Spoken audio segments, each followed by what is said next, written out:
자, 물건에 대한 조사 확인 계속하고 있습니다. 지금은 농지법까지 돌았습니다. 23번입니다. 개공사가 농지 매매를 중개할 때 의뢰인에게 설명한 것입니다. 틀리는 것은, 자, 천천히 갑시다. 농지를 취득하고자 하는 자, 농지 소재지를 관할하는 밑줄 껐습니다. 시, 구, 업, 면장에게 발급을 신청합니다. 항상 밑에다가 표시하기를 군수 X, 군수가 들어가지 않는다는 것 조심하셔야 됩니다. 2번, 농지법에 의한 농업인은 농업진흥지역 밖의 농지를 세대별로 5만 제곱미터를 초과하여 소유할 수 있다고 설명하였다. 자, 지금 여기서 제시할 수 있는 거 농업인 줄 꺼놓고 소유 제한 없다.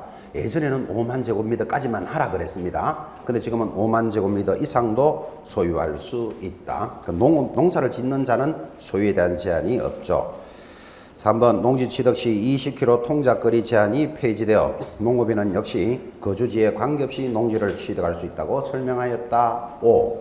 통작거리 제한도 폐지되었다. 그것도 밑줄 껐습니다. 중요한 것들을 체크하고 있습니다.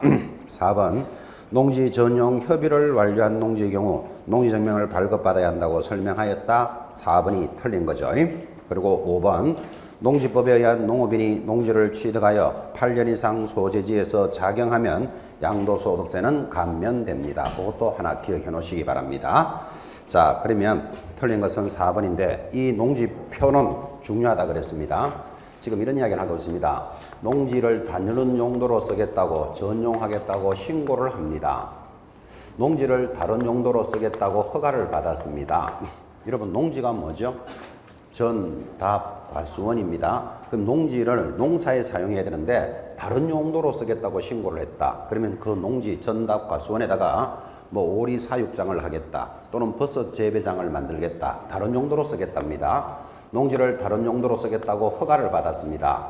농지를 다른 용도로 쓰겠다고 협의가 완료되었습니다. 세 가지가 비슷비슷한 것들이 돌았죠.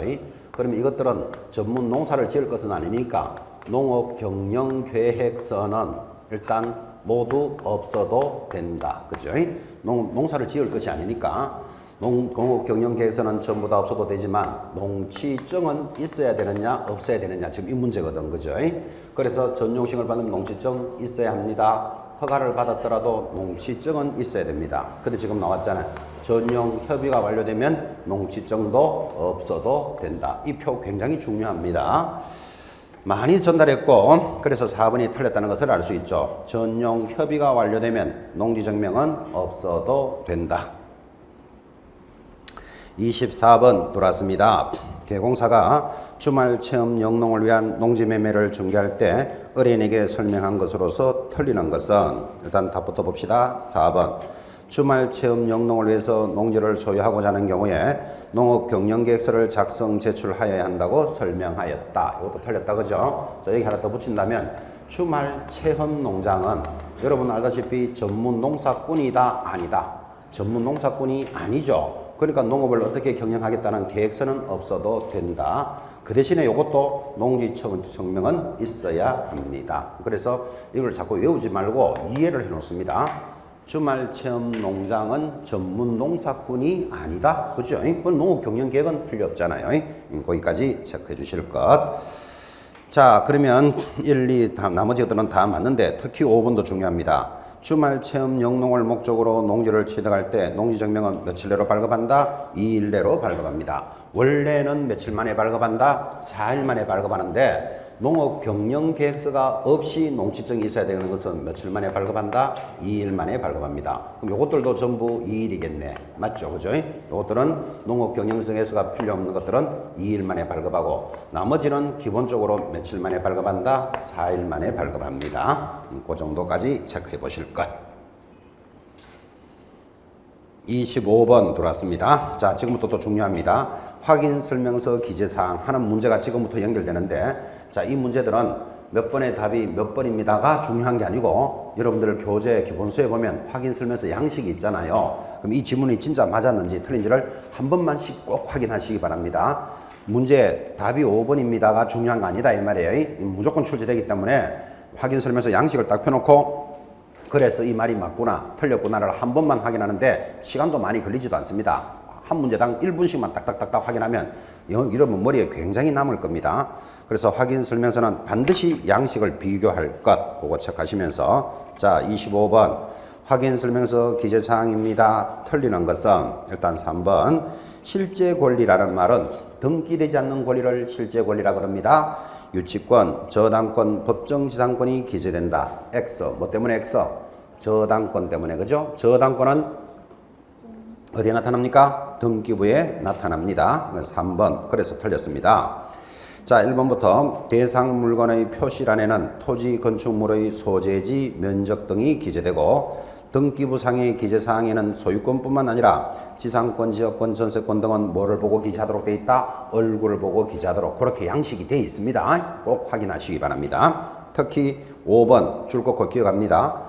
환경 조건이 무엇입니까? 하면 뭐라고 대답한다? 일조량, 소음, 진동인데 그것도 설렁설렁 들으면 오수, 폐수 이런 말 하면 틀립니다. 여러분 환경에 오수나 폐수도 슬쩍 들어갈 것 같은 느낌이 확 옵니다. 이거 밑에다가 X 딱 표시해놓고 환경 조건 하면 뭐를 기억한다고요? 일조량, 소음, 진동 그거는 암기해놔야 됩니다. 암기. 26번 들어왔습니다. 확인 설명서 기재사항입니다. 역시 틀리는 것을 찾으시오. 1번 벽면 및 도배의 상태도 기재사항이고 비선호시설은 얼마 이내 것을 1km 이내 것을 기재합니다. 경비실 관리 주체도 기재사항인데 경비실 있음 없음 이거를 관리 주체라 그래요. 요즘 여러분 아파트 경비실에 경비원이 있습니까? 있기는 있죠. 있기는 있죠. 근데 옛날하고 다르죠. 옛날에는 들어가는 통로마다 경비실이 다 있었잖아요. 지금은 이제 그걸 인건비를 아끼기 위해서 싹 다 빼고 그냥 중심에 하나 정도만 있죠. 그죠? 그래서 경비실 있음 없음 그게 관리 주체고 그 다음에 위탁 관리한다, 자치 관리한다 이런 것들을 기재하도록 되어 있습니다. 요즘 대체적으로 위탁 관리입니다. 자, 4번 중개대상물에 관한 권리를 이전함에 따라 부담할 조세도 기재한다. 여기 뭐 때문에 틀렸다? 이전 때문에. 우리 중개사법은 무조건 취득에 따른 조세만 확인합니다. 틀리는 것 4번. 5번 대상 물건의 상태에 관한 자료 요구사항도 기재사항이다. 당연하죠. 상태는 어떻게 한다? 자료를 요구합니다. 대표적인 게 이거죠. 비가 오면 아파트는 물이 셉니까 안 셉니까? 상태를 내가 확인할 수 있는 방법은 없잖아요. 그죠? 상태는 자료 요구 사항이다. 이것도 기억하실 것. 그래서 틀리는 것은 몇 번? 4번 들어왔습니다. 27번 들어왔습니다. 확인 설명서 기재 요령입니다. 틀리는 것은 자 1번 대상 물건의 표시란에는 뭘로 기재한다? 토지대장, 건축물 대장으로 확인하여 기재합니다. 고려되어 있습니다. 확인 설명서에. 2번 등기부 기재사항 및 실제 권리관계에 관한 사항은 역시 등기부를 기재한다 하면 틀립니다. 거기 실제 권리라는 줄 딱 꺼놓고 실제 권리라는 아까 했잖아요. 등기되지 않는 권리를 확인하지 그걸 등기부를 보고 기재할 수는 없잖아 지금. 그죠? 대표적인 게 어떤 거였죠? 유치권, 분묘기지권, 법정지상권 이런 거예요. 그러니까 토지를 거래할 때 여기에 분묘 기지권이 설정되어 있는 분묘가 3개가 있습니다. 이런 걸 확인 설명서에 적어줘야 된다고. 이거는 뭐 해야 된다? 현장 확인하는 거예요. 자, 그래서 틀린 것 2번.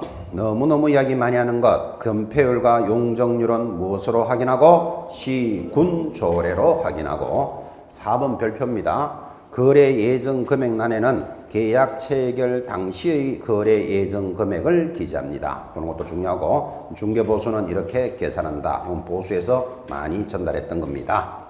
틀리는 건 몇 번? 2번. 문제 하나하나가 다 중요하다 그랬습니다. 28번 역시 마찬가지입니다. 다 별표해 놓으셔야 됩니다. 확인 설명서 기재 요령입니다. 틀리는 것을 찾으시오.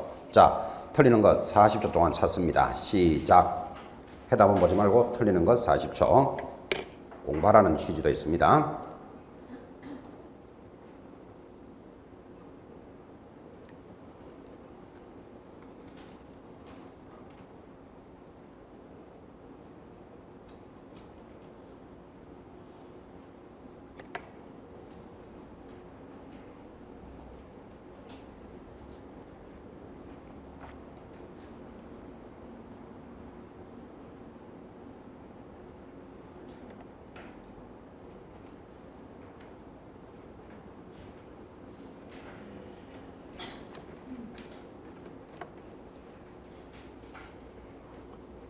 자, 28번 40초 드렸지만 해답 보고 치시는 분은 틀립니다. 틀리는 건 몇 번? 2번. 건폐율과 용적률에 상하는 반드시 뭘로 확인한다? 시, 군, 조례. 그 해설에 보면 희한하게도 그죠? 해설은 정확하게 되어 있으면서 밑에 답이 잘못되어 있죠, 그죠? 이게 편집하면서 이런 게 생기는 것 같아요. 해답 부분만 별도로 뽑아가지고 갖다 붙이거든요, 이게 그죠? 그 희한합니다. 해설도 같이 틀렸으면 뭐 이해는 하죠. 아, 오타가 생겼구나 이러는데 해설은 정확하게 되는데 해답은 그래 틀리게 정리돼서 대단히 송구스럽고 죄송합니다. 이렇게 수업하는 걸 뭐라 그런다 그랬죠? 저자 직강의 특징이라 그랬죠. 저자가 굉장히 죄송합니다, 이거. 자, 일단 28번 답은 몇 번? 2번. 건폐율 용적률에 상하는 뭘로 확인한다? 시, 군, 조례로 확인합니다. 틀린 것 2번. 자, 나머지는 다 정리됐고 답에 있으면서 4번 보시면 입지 조건과 관리가 뭐라 그랬죠? 경비실 있음 없음 이런 거 확인할 수 있다 없다? 있죠. 직접 조사하여 기재합니다. 당연히 동그라미 5번 취득에 부담할 조세만 설명합니다. 우리는 양도에 따른 조세는 설명하지 않는다. 틀린 것 2번이었습니다.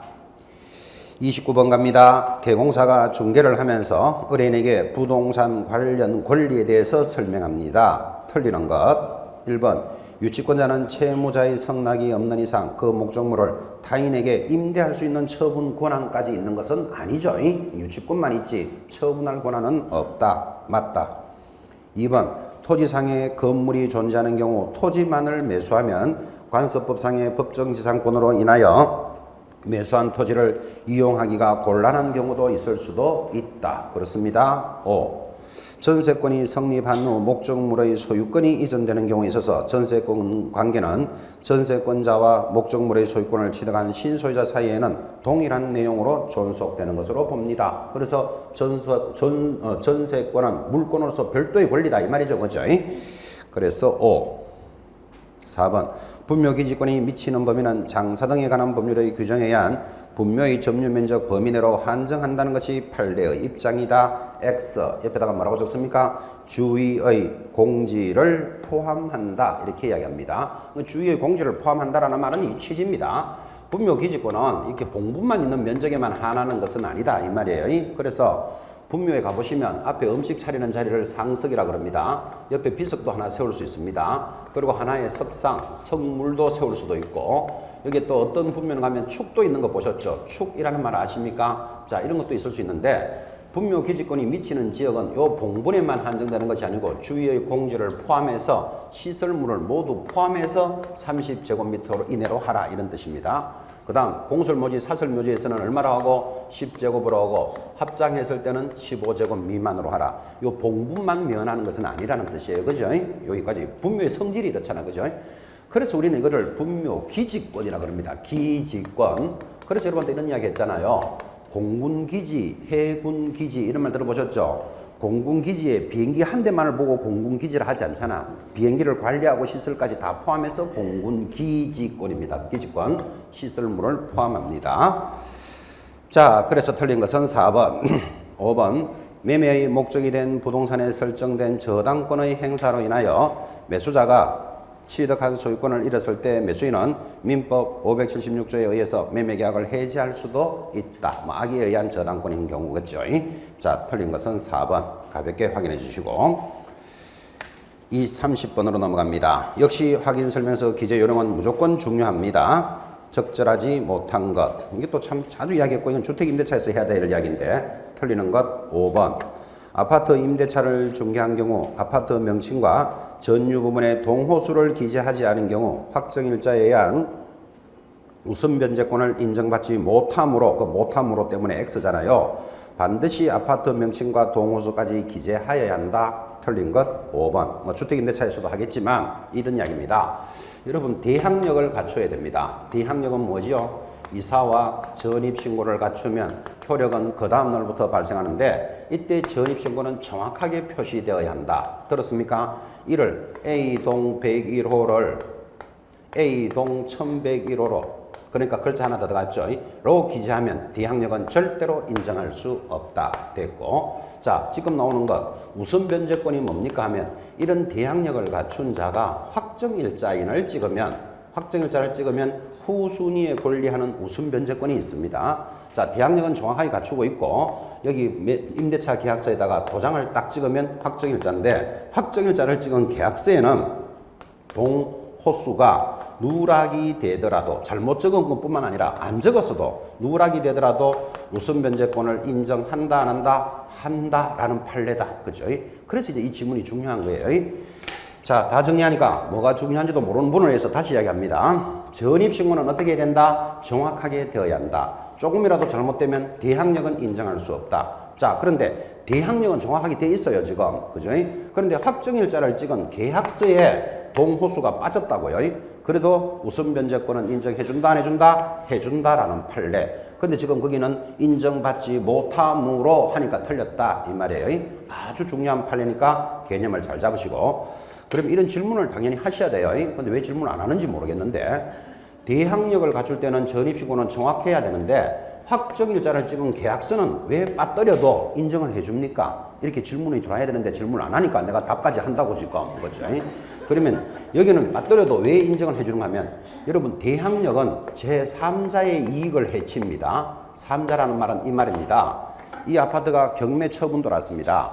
그러면 경매 처분 들어왔으면 거기 대항력 있는 세입자가 있다면 보증금을 제3자가 부담해 줘야 돼요. 대항력이 있으면. 그러니까 여러분이라도 이 아파트를 낙찰 받을 때는 대항력 있는 세입자가 있나 없나 확인해 보겠죠. 그럼 어떻게 확인할까요? 일단 확인하는 방법 1번 아파트 직접 가가지고 띵동 해가지고 세입자 보고 좀 나와보세요. 당신 대항력 있습니까? 이렇게 물어보는 방법이 있겠죠. 그래 물어보다가 잘못하면 소금 맞는 수 생긴다 그랬죠. 지금 아파트 안 그래도 경매 넘어가 있는데 띵동 하다가 여러 놈이 와가지고 당신 세입은 전입은 언제 했고 이사는 언제 했고 이렇게 물어보고 있으면 물벼락 맞는 수 생깁니다. 그러니까 그렇게 확인하기가 쉽지 않잖아요. 그리고 또 띵동 한다고 사람이 있다는 보장도 없잖아 지금. 그죠? 그래서 일반인들이 삼자들이 어떻게 확인하는가 하면 주민등록 등본을 확인해 봅니다. 동사무소 가가지고 타인의 주민등록 등본 뗄 수 있다 없다? 뗄 수 있다 없다? 뭐 없어요 없어. 그런데 여러분이 이 물건이 경매에 나와가지고 내가 경매를 받을 사람입니다 라는 증명서를 가져가면 이해관계자가 되면 떼볼 수 있어요. 이해하시겠죠? 그리고 그 제출하면 언제 몇월 며칠 전입했다는 걸 알 수 있다니까요. 그래서 전입한 날짜가 정확한지 아닌지를 확인해서 아, 이 사람 대항력이 있구나 없구나 이렇게 확인한다고요. 자, 그런데 동사무소 가서 확인했을 때는 이 사람이 1101호로 돼 있었다면 101호에는 전입이 돼 있다 안 돼 있다? 안 돼 있잖아. 그럼 대항력 있는 사가 없네? 하고 아파트를 낙찰 받았다고. 받았는데 나중에 이 사람이 나타나서 글자가 잘못 적어서 그렇지 인정해줘야 된다. 그럼 그 사람 보증금 1억 준비해야 된다는 문제가 생겨요. 3자의 이익을 엄청나게 해치기 때문에 전입신고는 반드시 정확하게 되어야 한다. 지금 이게 가장 중요한 판례예요. 특히 우리나라 사람 조심해야 될 거. 1층 101호, 2층 201호, 3층 301호, 그리고 원룸이 4층까지 있어요. 그럼 4층은 401호예요. 근데 우리나라 사람들은 4자 안 좋아해가지고 4층을 501, 502, 503으로 적어놓는 사람도 있다고. 이해하시겠죠? 그래서 앞에 간판에 보니까 501호로 명찰이 붙어있네. 501호로 전입신고하면 401호에는 사람이 없는 걸로 돼 있잖아 지금.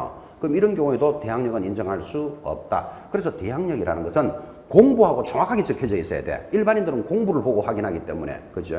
자, 그러면 대항력은 정확해야 되는데 우선 변제를 찍은 것에는 누락되거나 잘못 적어줘도 인정해준다. 이건 왜 그런가 하면 3자의 이익을 해치지 않기 때문에 그래요.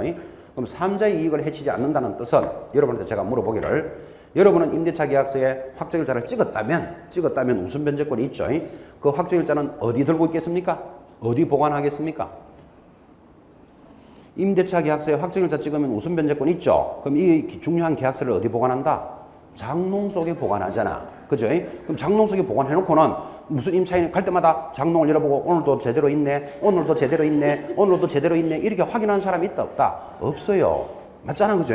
또 그 확정일자 찍은 계약서를 잊어버리고도 지금 모르고 사는 사람도 있어. 또 어디 넣어놨는지도 몰라. 그죠? 하여튼 여러 관계가 있을 수 있잖아. 그죠?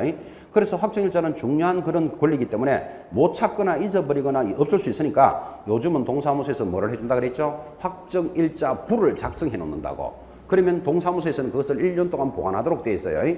1년 동안 보관해서 1년이 지나면 새로 만드는데 폐쇄된 확정일자부는 몇 년 보관한다? 20년 보관해요. 그래서 내가 잊어버리더라도 동사무소에서 근거가 나타나도록 만들어줍니다. 요거까지는 주택임대차에서 해야 될 공부였고. 자, 그럼 그때 또 한 번 더 이야기하겠죠.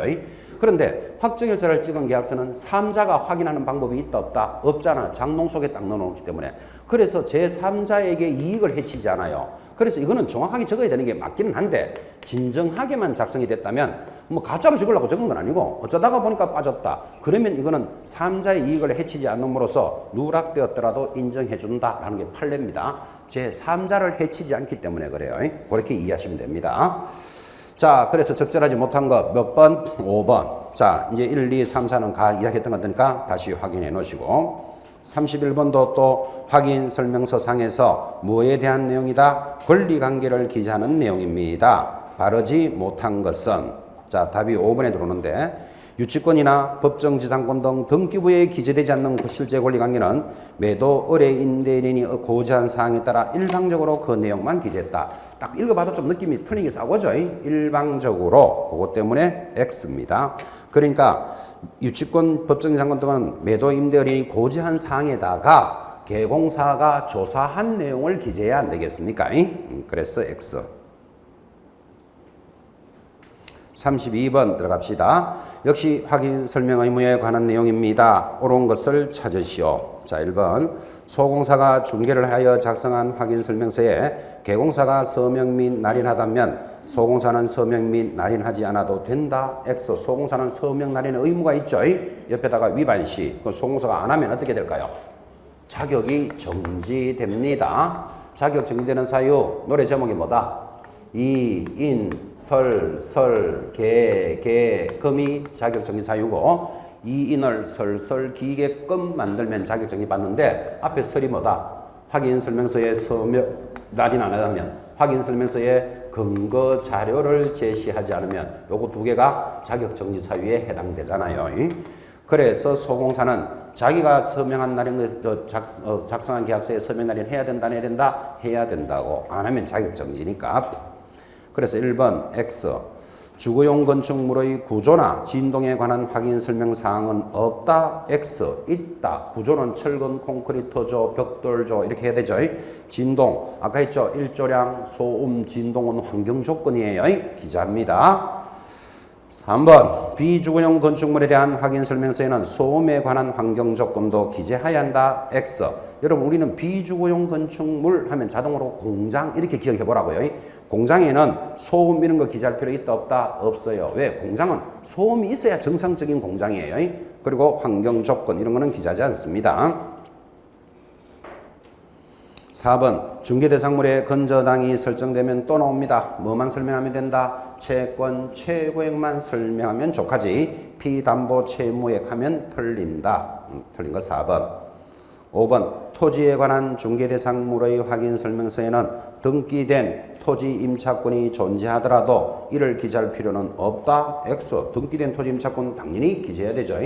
등기가 된 토지 임차권은 어디 기록되어 있을까요? 등기부 얼부에 기록되어 있겠지. 그죠? 기재해야 됩니다. 자, 여기까지 해서 이제 조사 확인이라는 큰 단원을 한 문제 정리했습니다. 아까 서두에 이야기했다시피 지난 시간에 1번부터 20번까지 기출문제 20개는 무조건 암기사항이다 그랬습니다. 60% 올라오기 때문에. 그 다음 예상문제 32개, 그럼 약 50개를 정리했고 여기서 몇 문제가 나온다? 서너 개가 나옵니다. 서너 개. 그죠? 이 문제를 벗어날 수 없죠? 아주 큰 단원을 하나 정리하셨습니다. 자, 이제 조사 확인이 끝나고 나면 쉬어가는 페이지 중개활동 과정으로 접어들었습니다. 중개활동 과정에서 한 문제 예상합니다. 근데 이 중개활동 과정은 설사 수업을 안 들어도 찾을 수 있을 만큼의 상식적인 문제들이 많이 나오고 기출문제, 예상문제 보도록 합시다. 1번 중개활동에 있어서 AIDA, 아이다이 원리라 그럽니다. 아이다이 원리와 클로징에 대한 내용인데 틀리는 것을 찾으시오. 자, AIDA가 이렇게 설명했죠.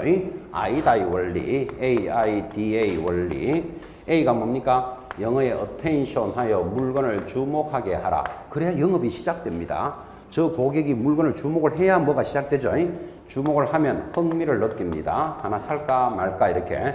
그리고는 desire 해서 욕망을 갖추고 액션, 행동합니다. 행동한다는 말이 계약을 물건을 체결한다 이런 뜻이에요.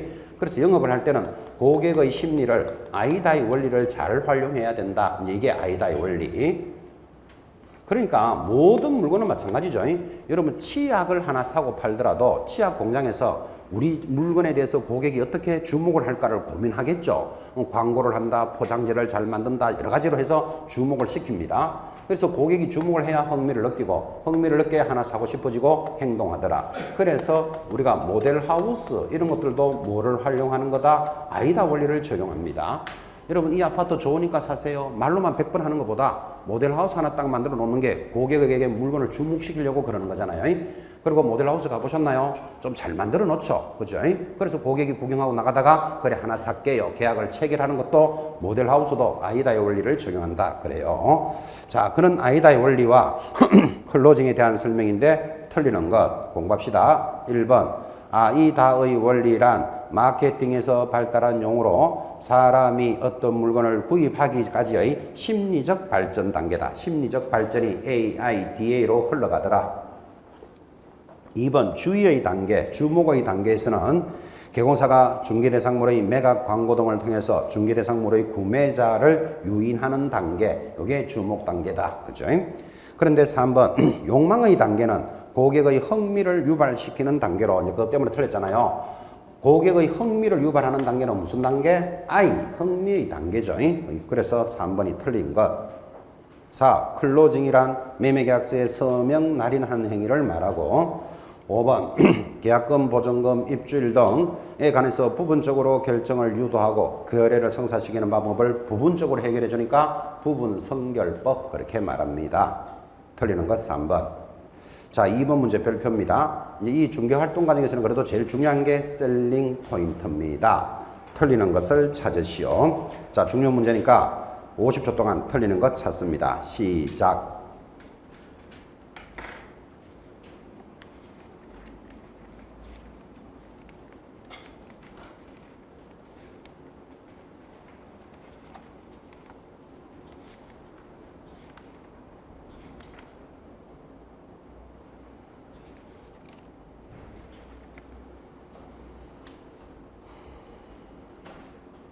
중요 문제고 기출 문제는 그대로 암기하셔야 됩니다.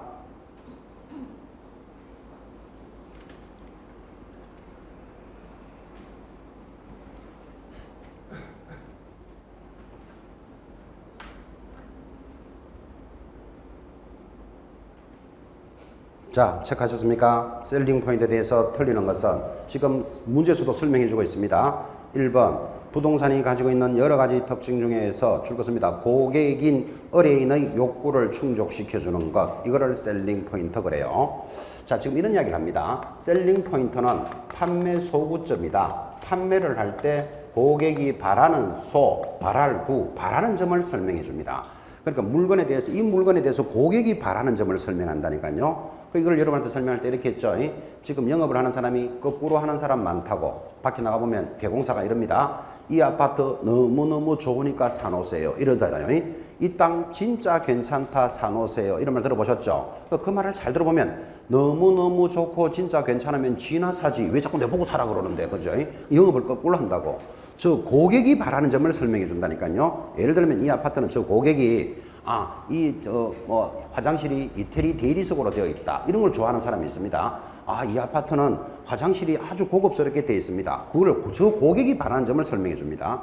이 아파트는 양도세가 면제됩니다. 이거를 좋아하는 고객이 있습니다. 그래서 고객이 바라는 점은 기술적인 측면에서의 셀링 포인트도 있을 것이고, 경제적인 면에서의 셀링 포인트도 있을 것이고, 법률적인 측면에서의 셀링 포인트도 있을 것이고, 사회, 문화, 환경 여러 가지 측면에서 있을 수 있습니다. 그런데 시험에서는 한 3가지가 들어오는데, 기술적인 면은 어떤 거다? 방금 했다시피 자재가 좋다, 배관이 잘 되어 있다, 또는 구조가 좋다, 동선을 우수하다, 이런 것들을 강조하는 것을 기술적인 면이라 그래요.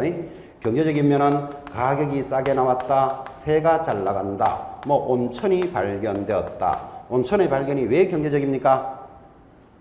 앞으로 개발될 것이다. 그럼 땅값이 오를 것이니까 사놓으세요. 그러니까 이 땅 너무너무 좋으니까 사놓으세요. 그런 게 아니고 여기는 온천이 발견되었습니다. 즉 고객이 바랄 수 있는 점을 설명합니다.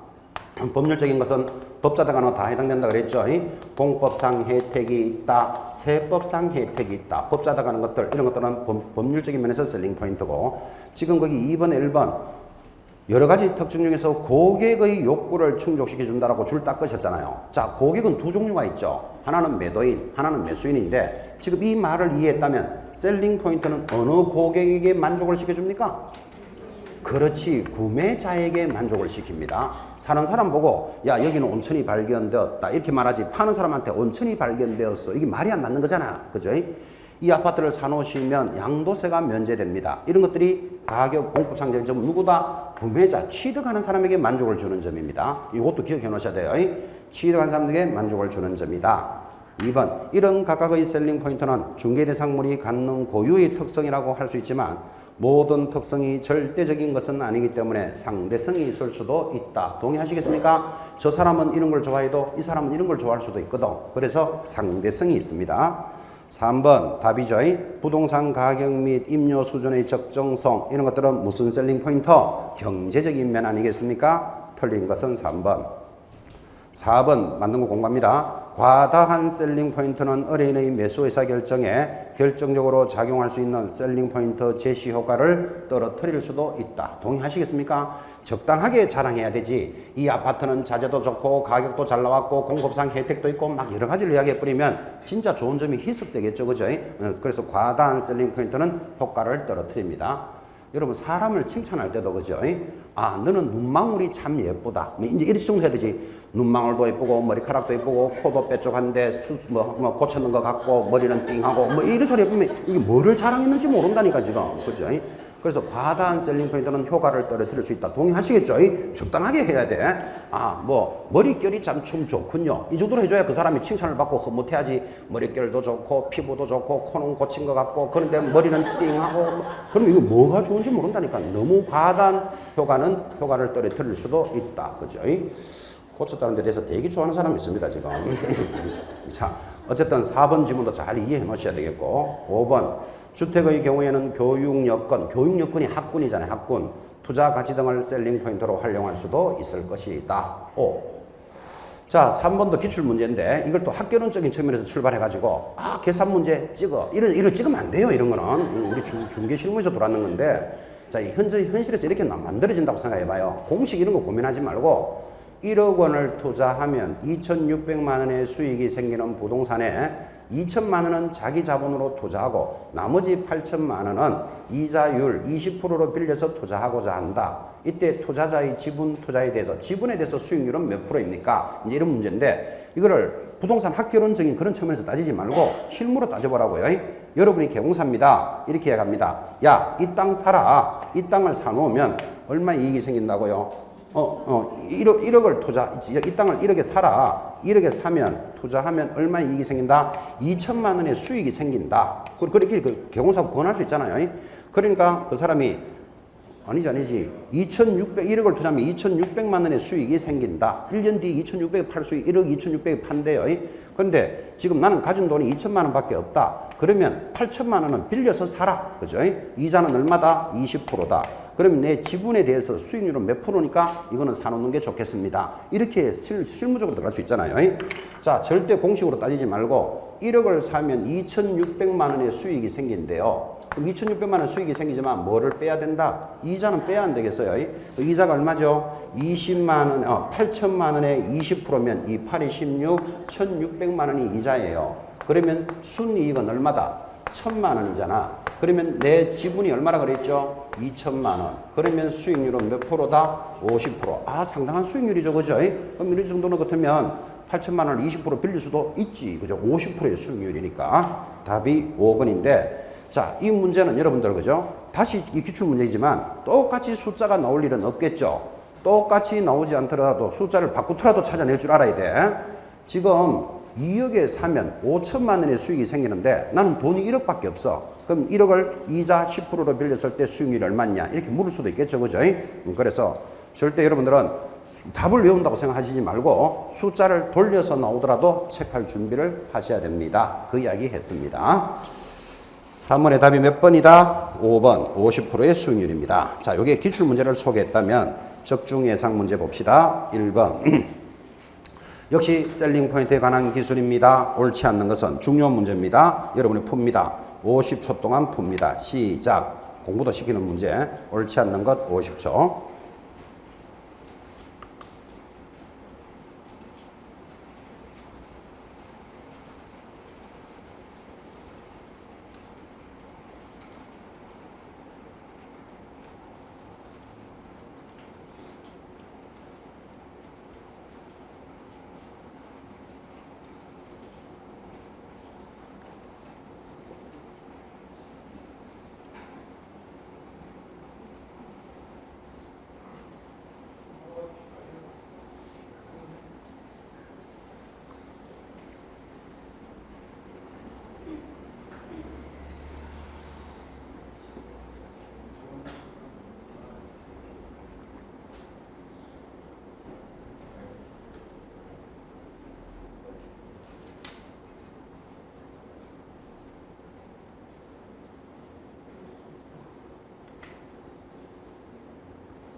자, 옳지 않는 것 답은 몇 번? 5번입니다. 자, 5번이 중요한 게 아니고 1, 2, 3, 4를 잘 보시고 특히 3번 부동산에 대한 특성은 개별성이 강하므로 이 개별성이 강하다는 말은 이 뜻입니다. 공장은 공장대로의 특징이 있고 상가는 상가대로 주택은 주택대로 특징이 있죠. 그건 개별성이 강하므로 부동산마다 특징 분석을 달리하는 것이 원칙이다. 당연하죠. 자, 74번 이런 셀링 포인트를 체계적으로 서면화 유형화하여 현장 설명할 때 고객에게 활용하는 것도 좋겠다. 당연한 말. 자, 틀린 것 5번. 개공사 또는 고용인에 대한 불만을 가진 고객에게는 셀링 포인트를 강조함으로써 해소할 수 있다. 그래서 5번이 틀렸는데, 자, 고객이 부동산에 대해서 불만이 있습니다. 부동산에 대한 불만은 이런 거겠죠. 이 아파트는 입구에서 너무 멀다, 또는 주변이 너무 시끄럽다. 이렇게 부동산에 대해서 불만이 있으면 여러분들은 부동산에 대한 불만은 셀링 포인트를 강조합니다. 좀 시끄럽지만 가격이 싸게 나왔잖아요. 그죠? 자재가 고급스럽잖아요. 좀 입구에서 멀지만 이것은 양도세가 면제되는 물건입니다. 하여 부동산에 대한 불만은 무엇으로 강조하고 셀링 포인트로 강조합니다. 자, 그런데 가격에 대해서 불만이 있으면 어떻게 합니까? 하면 가격은 너무 비싸다 하는 게 주로 불만이겠죠. 싸다 이런 불만은 없으니까. 그럼 가격에 대해서 불만이 있으면 막 깎아주면 되는데 개공사가 자기 물건 다는 걸 막 깎아줄 수는 없잖아요. 그래서 이론적으로 개별성을 강조해서 해결해라. 이것도 하나 기억해 놓으셔야 돼요. 이런 건 공부를 안 해놓은 사람은 부동산에 대한 불만은 개별성을 강조하고 가격에 대한 불만은 셀링 포인트를 강조한다. 그럼 뭐가 틀린지도 모르고 따라간다고. 기억해 놓으시라고요. 부동산에 대한 불만은 뭐를 강조하고 셀링 포인트를 강조하고 가격에 대한 불만은 개별적인 성질을 강조하는데 개별성이라는 말은 부동산의 3대 특징에서 나오는 거예요. 자, 부동산의 3대 특징. 더 이상 늘어나지 않는다. 부정성. 들어봤습니까? 그래서 부동산은 움직일 수도 없다. 부동성. 그러니까 각각의 개별적인 성질이 있더라. 그래서 가격은 개별성을 강조하는데 지금 이런 이야기를 하고 있습니다. 여러분, 같은 아파트 단지에 있어도 A동 가격이 다르고 B동 가격이 다르다. 동의하시겠습니까? 이게 왜 한 단지 안에서도 다릅니까? 이거는 남양이고 동양이면 개별적인 성질 때문에 그렇잖아. 가격이. 그죠? 같은 A동이라도 1층 가격 다르고 10층 가격이 다르다. 이 정도는 아십니까? 왜 다릅니까? 개별적인 성질 때문에. 그래서 가격에 대한 불만은 이론상으로 깎아줘야 되겠지만 막 깎아줄 수는 없으니까 개별성을 강조한다. 지금 이렇게 고객을 설득하는 과정을 공부하고 있습니다. 그런데 지금 틀린 것 5번 개공사나 고용인에 대해서 불만이 있는 고객이 왔습니다. 그러면 여러분 어떻게 됩니까? 그 고용인을 갈아치워야 되겠죠. 근데 지금 고객이 불만이 있다고 다 갈아치울 수는 없잖아, 우리끼리. 그죠? 그래서 해설해 보시면 셀링 포인트를 강조한다니까 틀렸는데 해설해 보시면 개공사에 대한 불만은 고객의 불만을 겸허하게 수용하고, 이거 좀 좋은 말이죠, 사실은. 그죠? 겸허하게 수용하고 최선을 다하는 노력을 통해서 해결하고, 고용인에 대한 불만은 올바른 교육을 시키지 못한 점을 사과하거나 본인이 직접 중개하는 방법으로 불만을 해소하는 것이 타당하다. 이거는 이제 교과서적으로 설명한 거고, 그죠? 저 고객이 이 고용인 중개보조원 등에 불만이 있으면 어떻게 된다? 갈아치우거나 아니면 손님을 갈아치워야 돼. 지 말 듣고 들은 고용인 다 언제 겸허하게 수용하고 언제 사과하고 요거는 교과서적인 표현이에요. 교과서적인 표현. 자, 이거는 교과서적이고 다시 묻습니다. 부동산에 대한 불만은 어떻게 해결하고? 셀링 포인트를 강조하고 가격에 대한 불만은 개별성을 강조한다. 우리가 중개업을 하다 보면 손님이 마음에 안 드는 수도 있습니다. 자, 그러면 손님이 불만이 생기면 어떻게 됩니까? 손님 갈아쳐야 돼. 다른 방법도 없고. 내가 손님 보기 싫다고 내가 업을 정리할 수는 없잖아, 지금. 그렇죠? 손님을 갈아쳐야 되지, 그렇죠? 우리끼리 하는 이야기예요. 자, 2번 셀링 포인트에 대한 설명입니다. 역시 틀리는 것은 한번 보세요. 3번. 부동산의 셀링 포인트는 지리적 위치의 고정성으로 인해서 환경 변화에 민감하지 않으며 고정적이다. X. 셀링 포인트는 항상 어떻게 합니까? 환경에 민감하고 변화합니다. 고객이 하루에도 12번씩, 그죠? 가격에 대해서 또 좋아하다가, 자재 좋은 걸 좋아하다가, 그죠? 양도세 면제되는 걸 좋아하다가 자꾸 변합니다. 틀린 것 3번. 자, 그럼 나머지는 다 맞는데, 특히 1번은 정의를 설명했죠. 부동산의 셀링 포인트는 부동산이 가지고 있는 여러 가지 특징 중에서 고객인 의뢰인의 욕구를 충족시켜 주는데, 그때 고객이 누구라 그랬죠? 구매자 그랬어요. 사는 사람에게 욕구를 충족시켜 주는 거다. 또한 5번 지문도 중요합니다. 부동산의 셀링 포인트는 인공적인 것 외에 뭐도 있다? 자연적인 것도 많아요. 그러니까 여기 셀링 포인트의 종류, 기술적, 경제적, 법률적 하면서 또 자연적인 셀링 포인트도 많다고. 예를 들면 여러분 밖에 나가 보시니까 이 아파트는 한강이 보이는 아파트입니다. 이렇게 광고하는 거 보셨나요? 남산을 배경으로 하는 고급 빌라 주택입니다. 이거는 뭐를 강조하는 거다? 자연적인 것도 많다. 이런 말도 알아들어야 됩니다. 3번 역시 셀링 포인트에 관한 내용입니다. 틀리는 것을 찾으시오. 1번 주택의 경우에는 동선, 구조 등 기술적 측면의 셀링 포인트며 이런 것들은 시간이 흐름에 따라 소멸하는 경향이 있다. 동의하시겠습니까? 시간이 흐름에 따라 소멸하는 경향도 있습니다. 여러분 셀링 포인트를 한번 보십시오. 기술적, 경제적, 법률적인데 시간이 지나면 없어지는 게 대표적인 게 기술적인 면제. 자, 지금 자재나 배관 이런 것들은 지금은 좋은 점이 되더라도 시간이 지나면 유행이 바뀔 수도 있고 낡을 수도 있고 그죠? 그래서 셀링 포인트 중에서 시간이 지나면 없어지는 것 하면 답이 뭐다? 기술적 측면. 2번 아파트의 경우에는 교육 여건, 교통 여건 이런 것들을 셀링 포인트로 활용할 수 있을 것이다. 지금 많이 활용하죠. 이 아파트는 학군이 좋다, 지하철하고 가깝다 이런 것들을 설명합니다. 3번 권리의 진정성, 세제의 혜택은 법률적 측면의 셀링 포인트에 해당되며 개공사가 법률적 측면에서 권리 분석을 했다면 그에게 무한 책임을 지을 수 있다. 잘 나가다가 또 무한 책임을 지을 수 있다. X다. 그죠? 옆에다 적습니다. 개공사가 귀신이가. 그죠? 예를 들어서 개공사가 권리에 대해서 여기에는 뭐 아파트 시세가 어떻게 되고 내년에는 한 5천만 원 오를 수 있습니다. 이 정도 설명했는 거를 무한한 책임을 지을 수는 없다. 그죠? 왜? 개공사가 귀신이가. 그죠? 틀린 것 3번.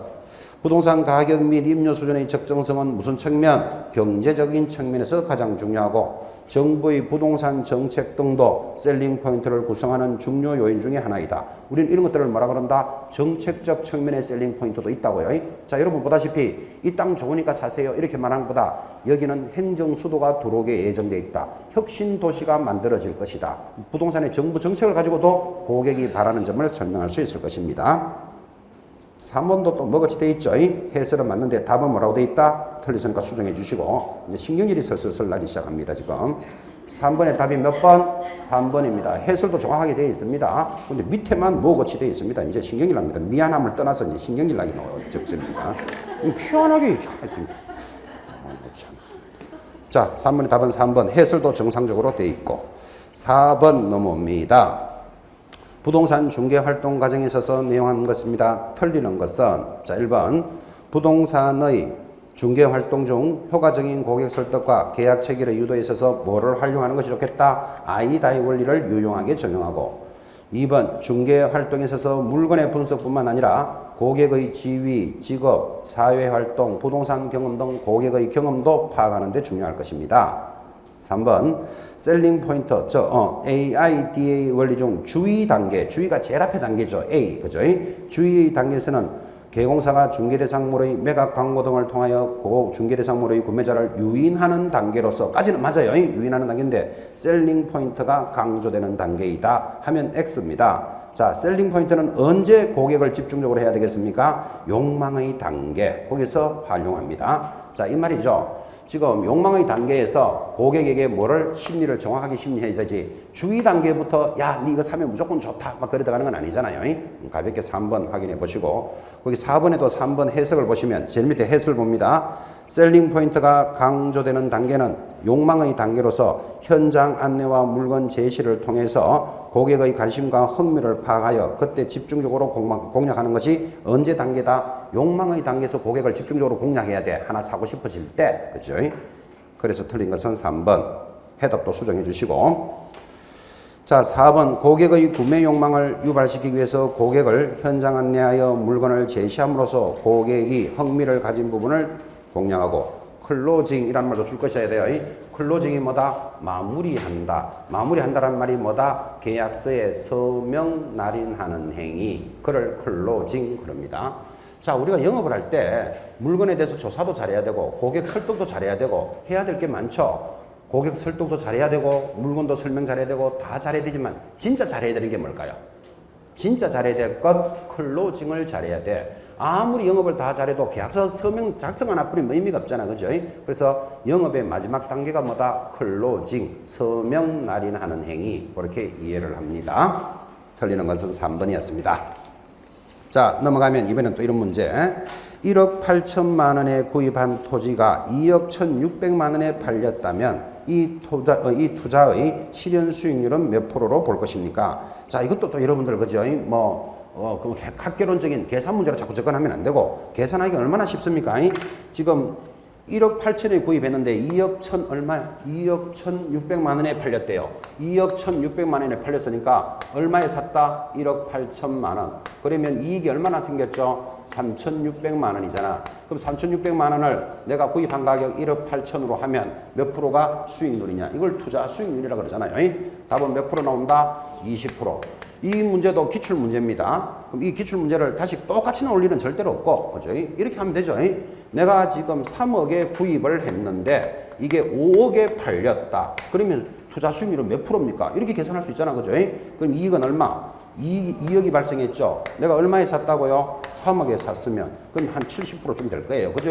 수익률은 몇 프로다? 70%다. 이렇게 계산하는 연습을 해 주셔야 됩니다. 기출 문제니까 숫자가 똑같이 나올 일은 없다. 6번 중개대상물에 대한 특징 분석. 특징 분석을 다른 말로 뭐라 그런다 그랬죠? 셀링 포인트입니다. 자, 이것에 대해서 틀리는 것을 찾으시오. 이제 마무리 문제 같이 갑시다.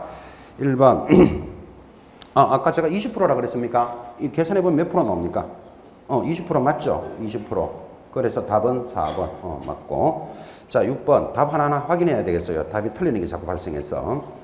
6번 중개대상물에 대한 특징 분석입니다. 틀리는 것은 1번 중개대상물이 속한 지역의 일반적인 특징과 중개대상물에 대한 개별적 특징을 구분하여 분석하는 것이 합리적이다. 좋은 말이겠죠?